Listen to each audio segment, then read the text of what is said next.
का स्वागत है। मैं हूं आपके साथ सुनीता पटेल। सबसे पहले बात करेंगे पहली खबर की, जो कि आस्था से जुड़ी हुई है, जहां तिरुपति बालाजी मंदिर के लड्डू प्रसादम में मिली मिलावट का मामला चर्चा में है। तो वहीं दूसरी खबर प्रधानमंत्री नरेंद्र मोदी की है, जहां पर आज महाराष्ट्र दौरे पर पहुंचे हैं और उन्होंने कांग्रेस पर जमकर हमला भी बोला। तीसरी खबर सुप्रीम कोर्ट से जुड़ी है, जहां पर कोर्ट का यूट्यूब चैनल हैक हो चुका है। आपको बता दें, इसको लेकर लगातार बवाल मच गया है। तो वहीं चौथी खबर लेबनान से जुड़ी है, जहां पर पिछले 3 दिनों से पेजर, वॉकी टॉकी और फिर सोलर एनर्जी सिस्टम में धमाकों के बाद इजराइल ने गुरुवार रात दक्षिणी लेबनान में 70 हवाई हमले किए। तो बात करेंगे 4 बड़ी खबरों की। 4 बज चुके हैं और आपको बता दें कि तिरुपति बालाजी, जो कि आस्था का केंद्र है, वहां पर एनिमल फैट, फिश ऑयल का दावा किया जा रहा है। तो वहीं कांग्रेस में देशभक्ति की आत्मा दम तोड़ चुकी है, कहा प्रधानमंत्री नरेंद्र मोदी ने। तो वहीं सुप्रीम कोर्ट का यूट्यूब चैनल हैक होने से लगातार इस बात को लेकर उठाया जा रहा है, तूल दिया जा रहा है, जिसमें तमाम ऐसे मामले सामने आए हैं जो कि विवादास्पद हैं। तो वहीं इजराइल की लेबनान पर सबसे बड़ी एयर स्ट्राइक पर करेंगे चर्चा।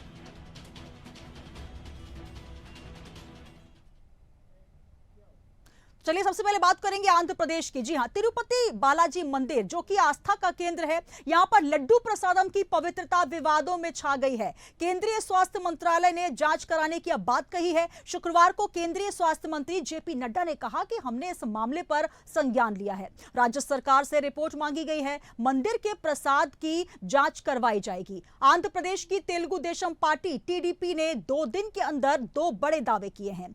नायडू सरकार ने यह आरोप लगाया है कि प्रसाद में जानवरों की चर्बी वाला घी और फिश ऑयल मिलाया गया था। टीडीपी ने यह भी आरोप लगाए हैं कि एक लैब रिपोर्ट के हवाले से कि उधर वाईएसआर कांग्रेस ने इस पूरे विवाद पर हाईकोर्ट का अब रुख कर लिया है। पार्टी ने हाईकोर्ट से नायडू के आरोपों की जांच के लिए कमेटी बनाने की भी मांग की।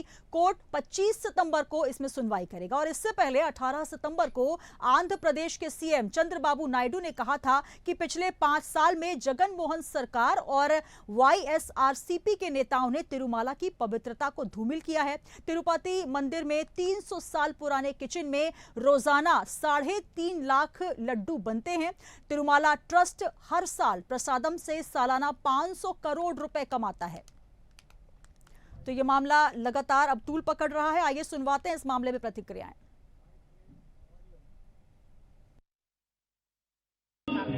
जो सूचना मिली है, मैंने भी देखा है, मैं भी भक्त हूं भगवान तिरुपति बालाजी का, भगवान रामलला का, और कहीं भी किसी तीर्थ स्थल में अगर इस प्रकार की शिकायत होगी तो वहां की सरकारें सब जो जरूरी कदम है उस पर उठाएंगी और हम लोग उत्तर प्रदेश में ध्यान रखेंगे। नहीं, जो सच्चाई मैंने देखा नहीं जो आप बता रहे हैं ये कि सरकार ने क्या कहा है, लेकिन जो भी अगर ऐसा कुछ भी किया है तो वो गलत किया है। जो गलत करेगा उसके खिलाफ कानून कार्य करेगा। ये आरोप एनडीए गवर्नमेंट में शामिल दल तेलुगु देशम लगा रहा है कि जो तिरुपति में लड्डू दिए गए वो एनालिसिस में, जांच में पाए गए कि उसमें, अब मैं कहने में भी थोड़ा मुझे संकोच हो रहा है, उसमें शामिल शायद वो मटेरियल है जो बीफ की श्रेणी में आता है। डिटेल डिस्कशन भी हुआ है, उसकी प्राइस को लेके लैब में भी गया है। इसे मैं भारतीय जनता पार्टी सरकार का भारत की जनता के साथ बहुत बड़ा लापरवाही या विश्वासघात मानता हूं। In adulteration of the Tirupati Prasadam,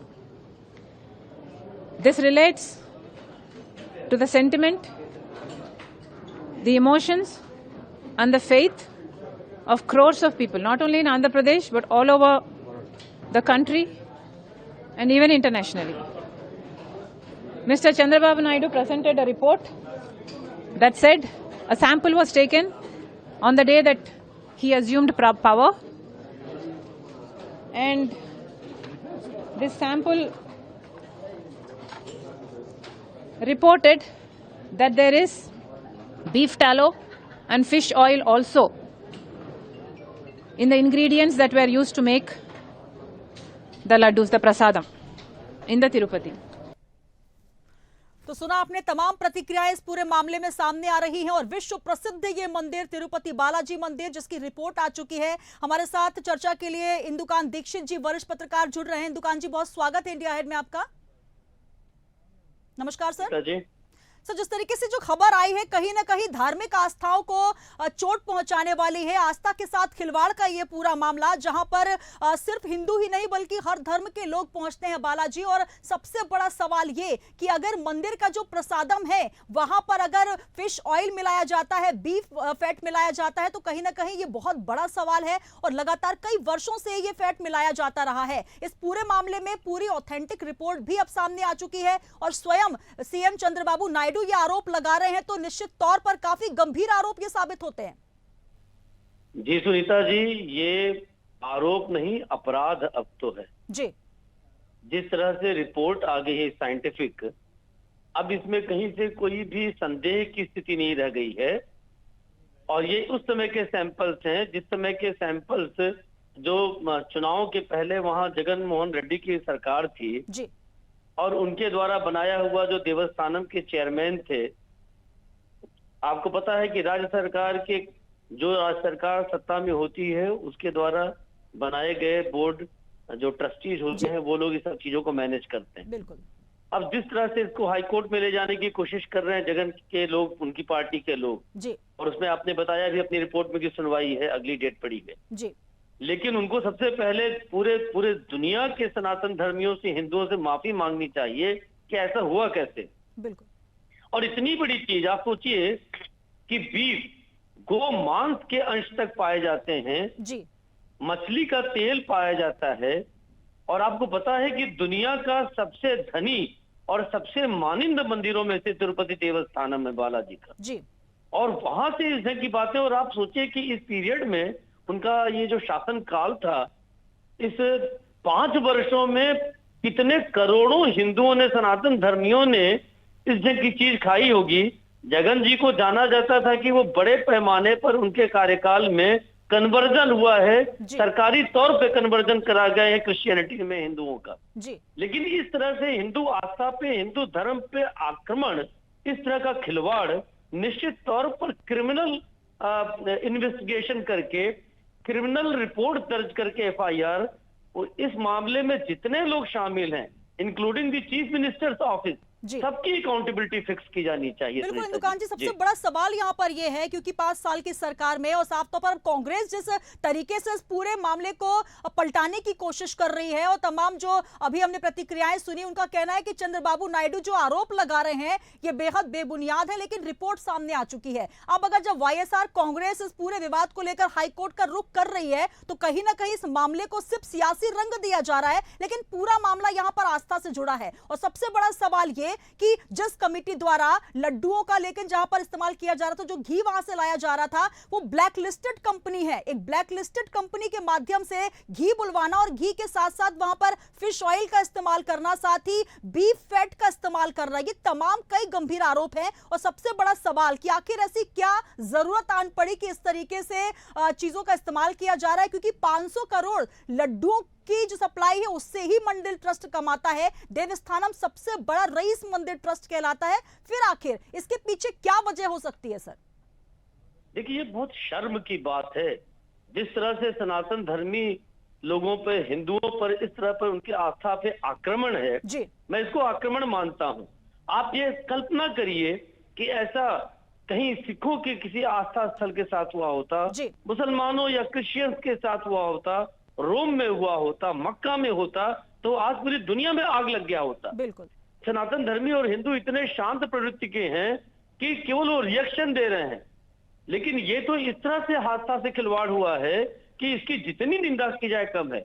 लेकिन ये एक हमारे लिए अवेकनिंग कॉल भी है, जगने का समय है कि जिस तरह से हिंदू आस्था के प्रमुख स्थानों पे सरकारी नियंत्रण है, राज्यों का, कई जगहों पर बिल्कुल, कहीं केंद्र ना सरकार कहीं का सरकारी नियंत्रण है। नियंत्रण पर इन भी सबको अगर इस हटा तरीके कर से करके सेंधमारी हो रही होगी। सर माफी चाहूंगी, समय की कमी है, लेकिन बहुत बड़ा सवाल यहाँ पर ये उठ रहा है क्योंकि सबसे बड़ा मंदिर ट्रस्ट माना जाता है तिरुपति बालाजी और देवस्थानम के नाम से मशहूर है। अब हालांकि 25 सितंबर को सुनवाई होनी है। 18 सितंबर को चंद्रबाबू नायडू जो कि सीएम है आंध्र प्रदेश के, उन्होंने साफ तौर पर यह आरोप लगाया है कि जो देवस्थानम में लड्डू प्रसादम दिया जाता है जिससे सालाना 500 करोड़ रुपए मंदिर ट्रस्ट कमाता है, उस मंदिर के लड्डुओं में मछली का तेल का इस्तेमाल किया गया है, बीफ फैट का इस्तेमाल किया गया है। निश्चित तौर पर काफी घिनौना कृत्य। अब इस पूरे मामले में क्या कुछ संज्ञान लिया जाता है, यह देखना होगा।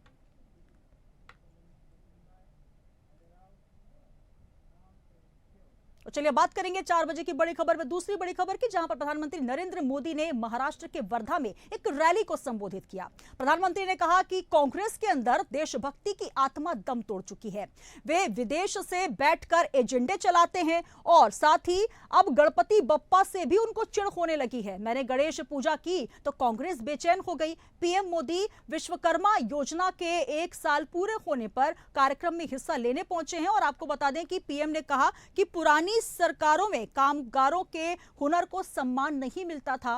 कांग्रेस और उनके दोस्तों ने एससी एसटी को दबा कर रखा, उन्हें आगे नहीं बढ़ने दिया। हमारी सरकार ने स्किल मंत्रालय डेवलप किया और पीएम विश्वकर्मा योजना की शुरुआत भी की। 1 साल में इस योजना के तहत 8 लाख लोगों को स्किल ट्रेनिंग दी गई है।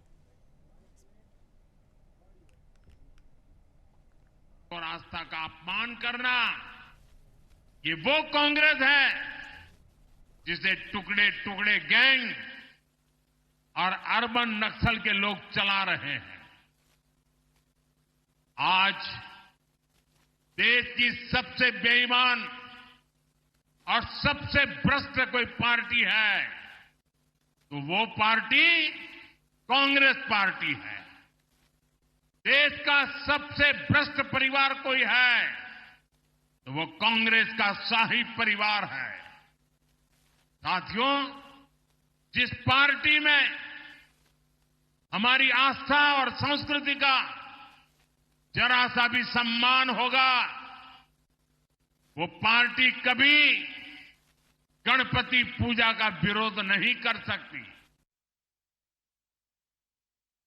महाराष्ट्र में हैं, जहां पर वर्धा अमरावती पहुंचे और उन्होंने कांग्रेस में देशभक्ति की आत्मा दम तोड़ चुकी है ये भी कहा और साथ ही कहा कि मैंने गणेश पूजा की तो कांग्रेस के लोग बेचैन हो गए। दरअसल ये पूरा मामला तब का है जब प्रधानमंत्री नरेंद्र मोदी गणेश पूजा के लिए सीजेआई चंद्रचूड़ जी के घर पहुंचे थे। वहां पर वो आरती कर रहे थे और कांग्रेस ने इसको लेकर चुटकी ली थी। तब जाकर आज मंच से प्रधानमंत्री नरेंद्र मोदी ने कांग्रेस पर कई निशाने साधे, कहा कि देशभक्ति आत्मा तोड़ चुकी है और साथ ही मैंने गणेश पूजा की तो कांग्रेस बेचैन हो गई। तो कई अपने अंदाज में उन्होंने कांग्रेस पर कटाक्ष किए और आज वर्धा पहुंचे हैं महाराष्ट्र के, जहां पर उन्होंने बुनकरों से मुलाकात की और साथ ही उन्होंने कई योजनाओं का लोकार्पण भी किया। तो अमरावती और वर्धा के दौरे पर हैं प्रधानमंत्री नरेंद्र मोदी।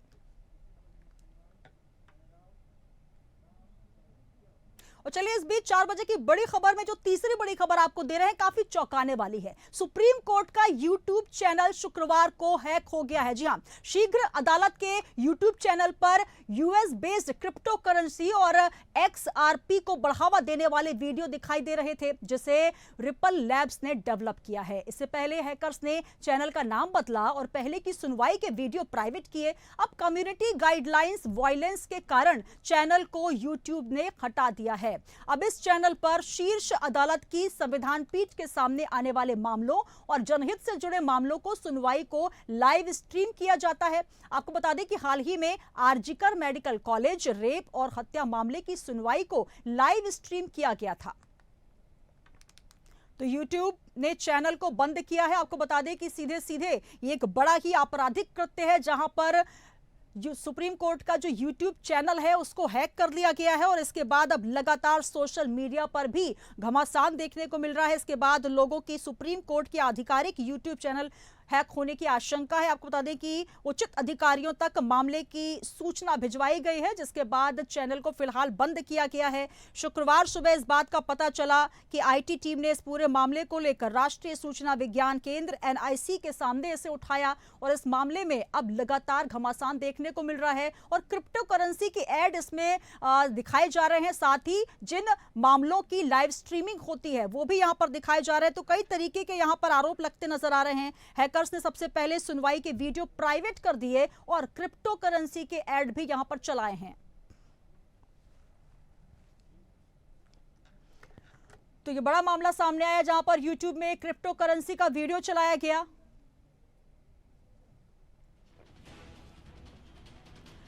तो 4 बजे की 4 बड़ी खबरों में ये बड़ी खबर आपको दे रहे हैं, जो कि काफी सेंसेशनल इसलिए है क्योंकि सुप्रीम कोर्ट की अगर वेबसाइट को हैक किया जाता है, यूट्यूब चैनल को हैक किया जाता है, तो कई ऐसे दस्तावेज हैं, कई ऐसे सवाल हैं जो कि संदेह के घेरे में आ जाएंगे। सुप्रीम कोर्ट में जो सुनवाई होती है उनको हालांकि प्राइवेट रखा जाता है, लेकिन उन स्ट्रीमिंग्स को अब यहाँ पर दिखाया गया है। ये एक बहुत बड़ा सवाल है। हैकर्स ने चैनल का नाम बदला और तमाम तरीके के एड्स वहां पर चलाए गए हैं। लाइव स्ट्रीमिंग को रोकने पर कोर्ट में जो बहस हुई उसको लेकर भी यहां पर बात हुई। तो सुप्रीम कोर्ट ने हाल ही में बंगाल के आरजीकर मेडिकल कॉलेज और अस्पताल में हुए बलात्कार और हत्या के मामले में जो स्वतः संज्ञान लिया था और उस याचिका पर लाइव स्ट्रीमिंग जो दिखाई गई थी वो भी यहां पर दिखाई गई है। तो ये बहुत बड़ा सवाल, और हैकर्स ने सबसे पहले प्राइवेट किया चैनल, उसके बाद लाइव स्ट्रीमिंग चलाई। तो सुप्रीम कोर्ट के आधिकारिक यूट्यूब चैनल को हैक होने की खबर से बार एंड बेंच के मुताबिक हैकर्स ने सुप्रीम कोर्ट के यूट्यूब चैनल को हैक कर लिया है और अब चैनल पर 2 लाख से अधिक सब्सक्राइबर भी हो चुके हैं। इसे एक्सेस करने पर लोगों को अमेरिका स्थित कंपनी रिपल लैब्स में डेवलप किए गए क्रिप्टो करेंसी को बढ़ावा देने वाले ब्लैक वीडियो भी दिखाए जा रहे हैं। तो बेहद गंभीर ये मामला, जहां पर सुप्रीम कोर्ट की आधिकारिक जो यूट्यूब साइट है उसको हैक किया गया और इसको लेकर अब साफ तौर पर कई आरोप और अंदेशे हैं, जिसको लेकर लगातार जांच की जा रही है। और चलिए अब बात करेंगे अंतर्राष्ट्रीय स्तर पर लगातार जो मामला छाया हुआ है लेबनान में पेजर वॉकी टॉकी अटैक। आपको बता दें कि लेबनान में पिछले 3 दिनों से पेजर वॉकी टॉकी और फिर सोलर एनर्जी सिस्टम में धमाकों के बाद इजराइल ने 19 सितंबर को दक्षिणी लेबनान में 70 हवाई हमले किए हैं। रिपोर्ट्स के मुताबिक गाजा युद्ध शुरू होने के बाद इजराइल का लेबनान पर यह सबसे बड़ा हमला माना जा रहा है। इजराइल डिफेंस फोर्स ने कहा था कि उन्होंने लेबनान में हिजबुल्लाह के 100 से ज्यादा रॉकेट लॉन्चर्स पर हमला कर उन्हें बर्बाद कर दिया है। इनमें 1000 रॉकेट बैरल तबाह हो गए। और साथ ही आईडीएफ ने कहा कि हिजबुल्लाह इन हथियारों से इजराइल पर हमले की तैयारी में था। इजरायली सेना ने हिजबुल्लाह के कई इमारतों और एक हथियार डिपो को भी तबाह करने का दावा किया है। और इससे पहले लेबनान में 17-18 सितंबर को पहले पेजर फिर वॉकी टॉकी में धमाके किए। इनमें 37 लोगों की मौत हुई, 2300 से ज्यादा लोग घायल हुए थे। लेबनान और हिजबुल्लाह ने इन सभी हमलों के लिए इजराइल को जिम्मेदार ठहराया है। इससे पहले हिजबुल्लाह चीफ ने सीरियल धमाकों को जंग का ऐलान करने का बताया। और साथ ही बता दूं कि आपको लेबनान पर हमले की शुरुआत तब हुई जब हिजबुल्लाह के चीफ हसन नसरुल्लाह पेजर और वॉकी टॉकी ब्लास्ट के बाद अपना पहला भाषण दे रहे थे।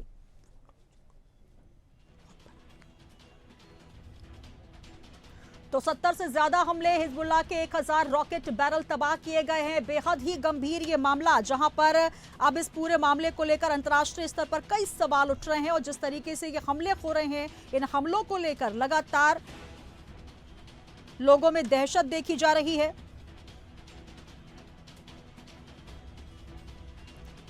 तो लेबनान पर हमले की शुरुआत तब हुई जब हिजबुल्लाह के चीफ हसन नसरुल्लाह पेजर और वॉकी टॉकी ब्लास्ट के बाद अपना पहला भाषण दे रहे थे। उनके भाषण के बाद भी देर रात तक इजरायली सेना ने लेबनान में हिजबुल्लाह के ठिकानों पर हमले किए और साथ ही धमाकों में मारे गए लोगों के प्रति दुख भी जताया था। हिजबुल्लाह चीफ ने कहा था कि इजराइल ने इन हमलों के साथ सारी हदें पार कर दी हैं।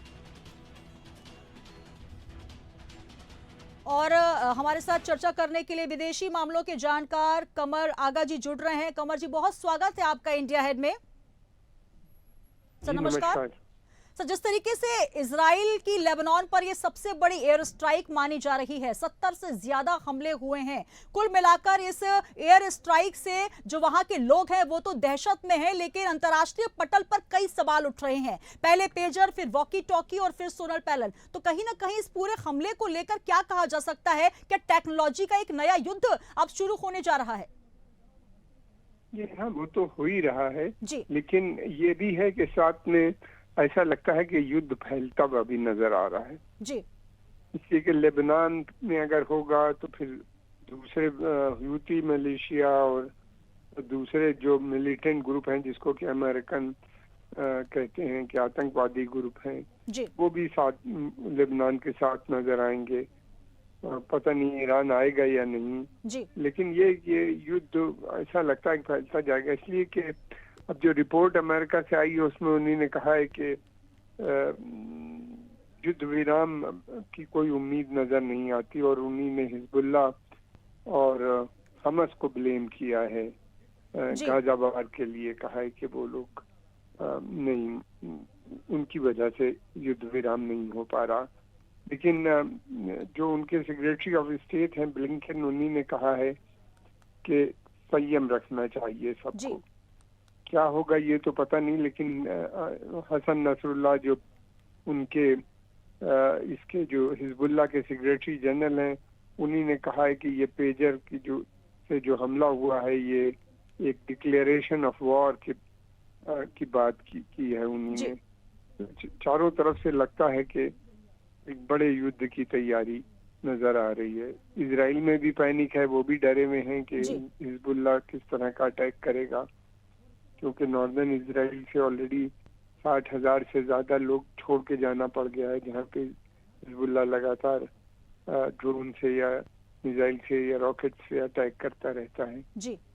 तो गंभीर सिचुएशन है, लेकिन ये जी, कमर अगर जिस तरीके से जो गैजेट्स का इस्तेमाल है उनको लेकर अब लोग डरे हुए हैं। पेजर में अचानक से धमाके एक के बाद एक शुरू हुए, उसमें कई लोग घायल हुए, कई लोग मारे गए। उसके बाद वॉकी टॉकी में धमाके हुए। अब कुल मिलाकर लोग अपने हाथों में जो गैजेट्स हैं उनके इस्तेमाल से डर रहे हैं, गैजेट्स फेंक रहे हैं। तो क्या ये माना जा सकता है कि आगे चलते हुए, क्योंकि जो सूचना आई है पहले से ही ये पूरी प्लानिंग कर ली गई थी और पहले 5,000 पूरे जो इक्विपमेंट्स हैं इनको खरीद कर इस प्रकार की उसमें सेटिंग कर दी गई थी कि एक साथ इस हमले को अंजाम दिया जा सके। तो कहीं ना कहीं ये जो तरीका है अब ये आगे भी कई देशों में इस्तेमाल हो सकता है, क्योंकि ये बहुत ही अलग तरीके का इस्तेमाल करने का तरीका। और गाजा युद्ध शुरू होने के बाद इजराइल का लेबनान पर यह सबसे बड़ा हमला है, तो कुल मिलाकर नया संकेत देता हुआ यह हमला नजर आ रहा है।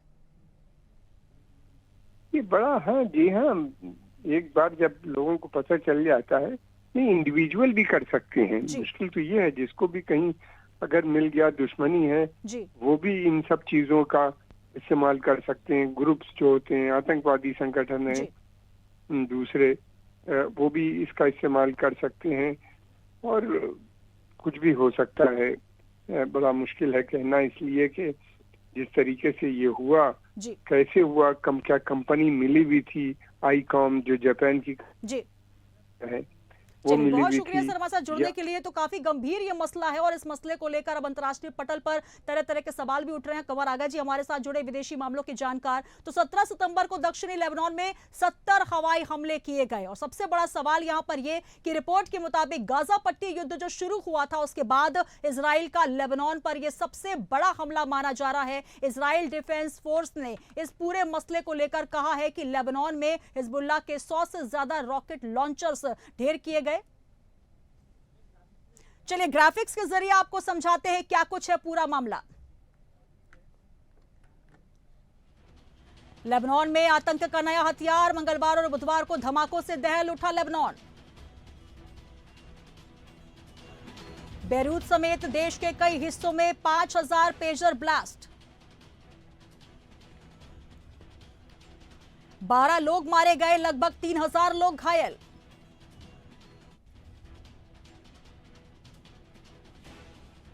दक्षिणी बेरूत, लेबनान के अन्य हिस्सों में वॉकी टॉकी में विस्फोट। हमले में 20 लोग मारे गए, 450 से ज्यादा घायल।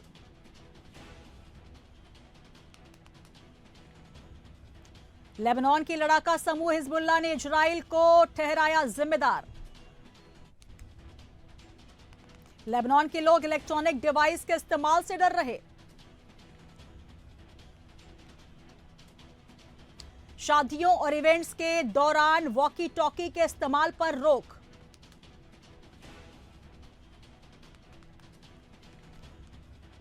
तो कुल मिलाकर अब जिस तरीके का ये हमला हुआ है, इसको लेकर लगातार लोग घबराए हुए हैं। अपने अपने गैजेट्स से वो घबरा रहे हैं। जिस तरीके के हमले के बाद अब वॉकी टॉकी, पेजर और साथ ही लैपटॉप, ये तमाम वो इक्विपमेंट, ऑपरेटर्स, गैजेट्स हैं जिनको लेकर लोगों में डर और दहशत का माहौल है। लगातार हमलों से, आतंक से छाया हुआ जो लेबनान है वो डरा और सहमा हुआ है। एक साथ जो हमले हुए हैं एक के बाद एक, कहीं ना कहीं इसको लेकर अंतर्राष्ट्रीय पटल पर बड़ा धमाका छाया हुआ है कि आखिर अगला एक्शन क्या हो सकता है, कौन से गैजेट्स अब निशाने पर लिए जा सकते हैं।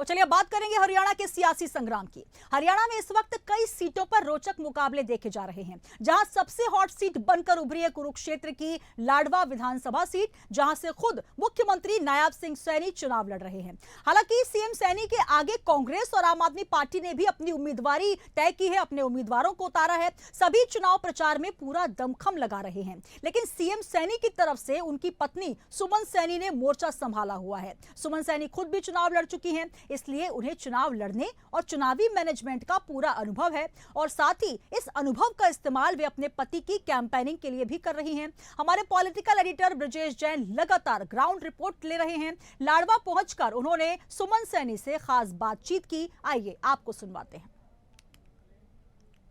हरियाणा के कुरुक्षेत्र में सियासी सरगर्मी जोरों पर है। लाडला सबसे हॉट सीट बनकर उभरी है क्योंकि मुख्यमंत्री सैनी खुद यहां से चुनाव लड़ रहे हैं और प्रचार की कमान संभाली है श्रीमती सुमन सैनी जी ने। अब मैं आपका बहुत स्वागत करता हूं इंडिया हेड पर।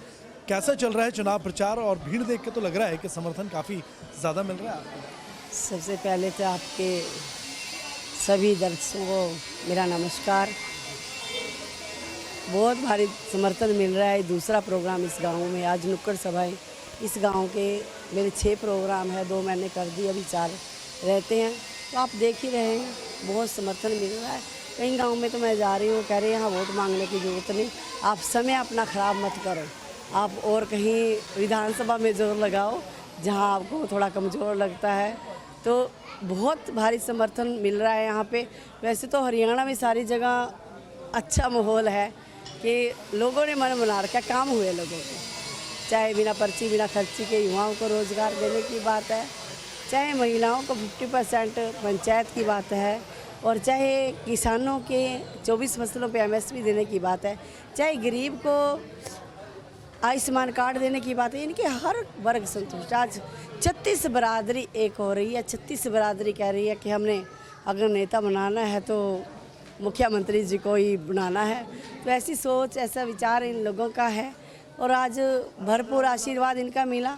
यहाँ पर आई मैं, ज़बरदस्त प्रोग्राम, बड़ा उत्साह लोगों के बीच में। आपके चैनल के माध्यम से मैं अपील भी करूँगी कि आने वाली 5 तारीख को आप सब लोकतंत्र का खूबसूरत पर्व बनाएं और घरों से निकल कर आएँ, शांतिपूर्ण तरीके से लोकतंत्र का ये मतदान करें और भारतीय जनता पार्टी को वोट करें सभी। जी, आज बीजेपी ने अपना मैनिफेस्टो जारी किया है, कल कांग्रेस ने भी दिल्ली में अपना घोषणा पत्र जारी किया था।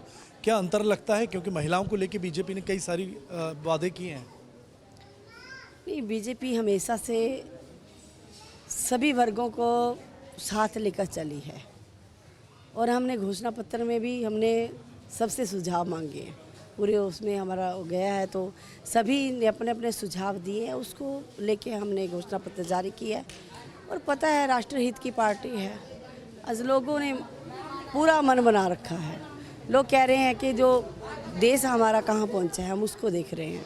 पूरी हरियाणा में तो वैसे भी रिवाज लगा लो, लोग सूझबूझ वाले लगा दो, इनको पता है भी। ये मैं जाती हूँ गाँव में तो लोग कह रहे हैं कि जो सेंटर में सरकार देखो वही लेके आएंगे। हमने अपने हरियाणा का विकास करना है। जब दोनों पहिए लगेंगे, सेंटर का लगेगा और स्टेट का लगेगा, तभी विकास होगा। ऐसा मन लोगों का है। लाडवा में भी हमने रिपोर्टिंग की है, करनाल भी गए थे। करनाल की जनता काफ़ी याद कर रही है मुख्यमंत्री जी को और काफ़ी मिस कर रही है कि वो यहाँ से क्यों चले गए।